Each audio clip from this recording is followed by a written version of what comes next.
Торжественную церемонию открытия игры «Победа» начинают с общего построения всех команд. Тут кадеты показывают себя во всей красе, стати и выправке.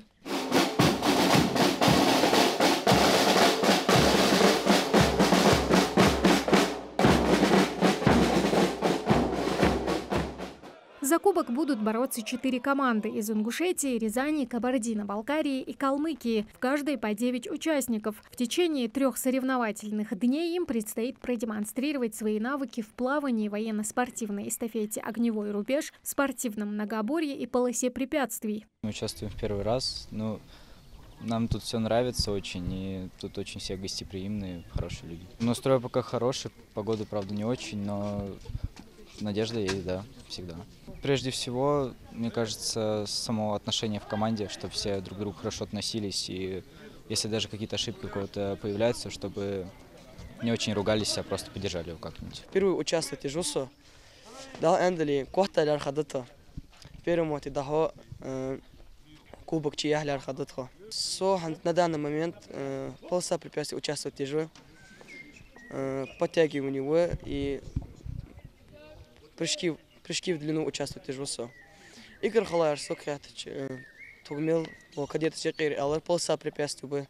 Это соревнование на кубок главы Ингушетии Махмуда Али Калиматова. До торжественного открытия игры ребята уже смогли отличиться в конкурсе строя и песни. Пришел один конкурс, первый конкурс строя и песни.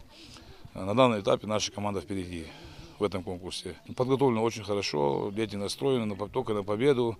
Тем более, когда они узнали, что на кубок главы Республики Ингушетия готовились с двойным усилием, стараются, очень сильно старались.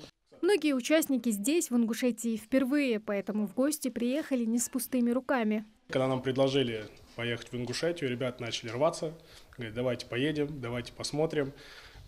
Люди гостеприимные, хотят, чтобы посмотреть все, испытать себя с другими ребятами, потому что всероссийские соревнования «Победа» мы ездим регулярно. Ребята хотели сюда тоже приехать, очень рвались. Приехали замечательно, разместили замечательно, кормят божественно, божественно. Ребята все довольны, просят добавки невероятное количество. Всероссийская военно-патриотическая игра «Победа» проходит на базе кадетского корпуса ежегодно. В 24-м соревнования приурочили к 30-летию Горского кадетского корпуса.